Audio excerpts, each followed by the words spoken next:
Now, everyone, listen to what Treasury Secretary Janet Yellen said about Biden's tax hikes. Roll it. The president has been very clear that no family earning less than $400,000 will face a tax hike. He's not proposed such a thing since he took office, and he's not proposing to allow that to happen when parts of TCJA expire. Kevin O'Leary is with me in New York City this morning.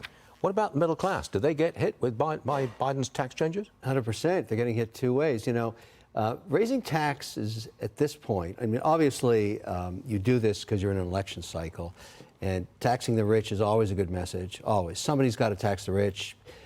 They got to pay their fair share. That rhetoric's gone on for decades in political cycles.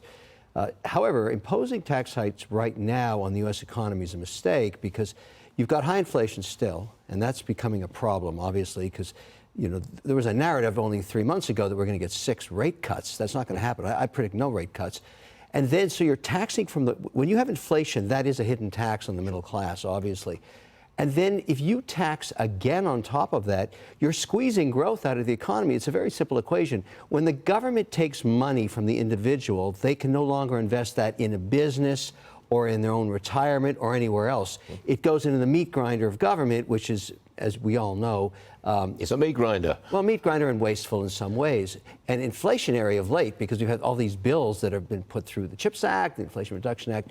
This is a bad idea, and I don't want to make it on a partisan argument. It's just a bad idea. Sometimes ideas are just bad, the old-fashioned way. This is a bad one. Got it.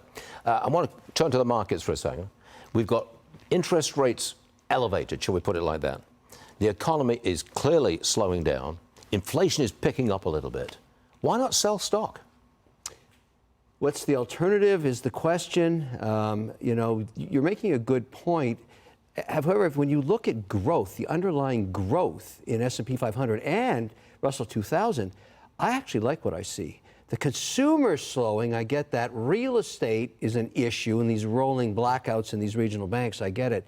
But right now, equities are maintaining the fascination of investors to the potential of policy change. You got a 50-50 chance in this election that you're going to get more pro-business if Trump gets elected. And so if you're a money manager and a fiduciary like I am, I'm saying to myself, do I really want to sell right now? Or do I want to wait 9 months and see what happens on all of the policy around taxation, all the policy around regulation, pro-energy? And I'm kind of, again, saying it on a bipartisan basis. That's a good outcome for me if I'm equity. So I've got a 50-50 chance. Right now, you could throw a ball in the air and say, I don't know who's going to be president. Yeah, you certainly do that. Right, Kevin. Stay there with me for the hour, I do believe.